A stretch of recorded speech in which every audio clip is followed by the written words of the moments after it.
នេះបងប្អូនដែលចង់ចេះដេកបោបដាក់រូតបងប្អូនអាចមើលតាមវីដេអូនេះបានចាព្រោះខ្ញុំធ្វើវីដេអូចែករំលែកពេលខ្លះក៏ខ្ញុំរៀនមើលតាម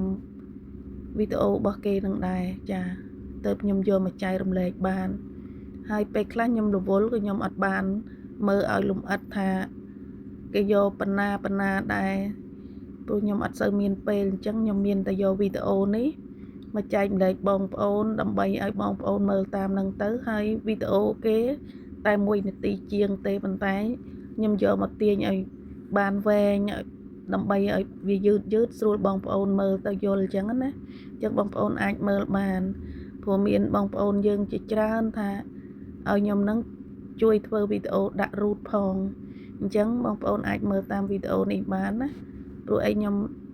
ដាក់មកយឺតទេអញ្ចឹងបងប្អូនអាចមើលបានណាចាហើយចំពោះខ្ញុំក៏ខ្ញុំមើលតាមនឹងដែរខ្ញុំក៏អត់ចេះដេកបោបអីដែរព្រោះខ្ញុំរៀនមកខ្ញុំមិនដែលមានក្បួនរៀនកបោបរៀនអីទេទៅតែខ្ញុំមានវីដេអូរបស់គាត់ទាំងនេះហើយដែលខ្ញុំចូលទៅមើលហើយខ្ញុំអាចចេះហើយយកមកចែករំលែកបងប្អូនឲ្យចេះបន្តទៀតបានតែចំពោះម៉ូដខ្លះពិបាកយល់ហើយយើងគិតយូរអីចឹងខ្ញុំអត់ធ្វើទេដោយសារទុកឲ្យបងប្អូនមើលកាត់យល់ខ្លួនឯងចឹងណាព្រោះឯងខ្ញុំក៏អត់មានពេលនឹងធ្វើវីដេអូចែករំលែកអញ្ចឹងច្រើនដែរព្រោះខ្ញុំមានការងាររបស់ខ្ញុំរវល់ក៏ឲ្យខ្ញុំដេកឲ្យភ្ញៀវច្រើនអញ្ចឹងខ្ញុំរវល់ដែរអញ្ចឹងបងប្អូនអាចមើលតាមវីដេអូនេះទៅខ្ញុំទាញវីដេអូមួយទេបងប្អូនអាចមើលបានចាមើលតាមហ្នឹង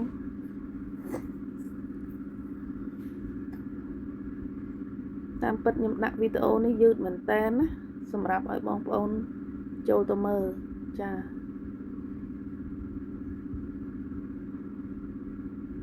បើយើងមើលវីដេអូរបស់គេវិញលឿនណាស់មើលអត់តាន់ទេអញ្ចឹងបានខ្ញុំសេវវីដេអូហ្នឹងមកដើម្បីខ្ញុំយកមកទាញឲ្យយឺតសម្រាប់ឲ្យបងប្អូនមើលចាហើយបើយើងយកយឺតពេកនាទីវែងពិបាកផុសអញ្ចឹងខ្ញុំយកត្រឹមប៉ុណ្ណឹងឲ្យបងប្អូនមើលកាត់យល់តាមហ្នឹង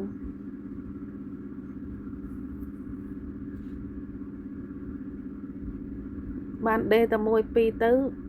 ឡើងពិបាកហើយដេស្រួលទេហើយមានបងប្អូនមួយចំនួនពេលខ្ញុំចែកម្លែកអញ្ចឹងគាត់ថាស្រួលតអ្នកចេះអ្នកមិនចេះមើលមិនក៏មិនយល់អាហ្នឹងខ្ញុំមិនដឹងធ្វើម៉េចទេតាមតាណាអញ្ចឹងទៅខ្ញុំគ្រាន់តែបានធ្វើមកចែករំលែកទេបើបងប្អូនណាឆ្លាតគាត់អាចធ្វើបាន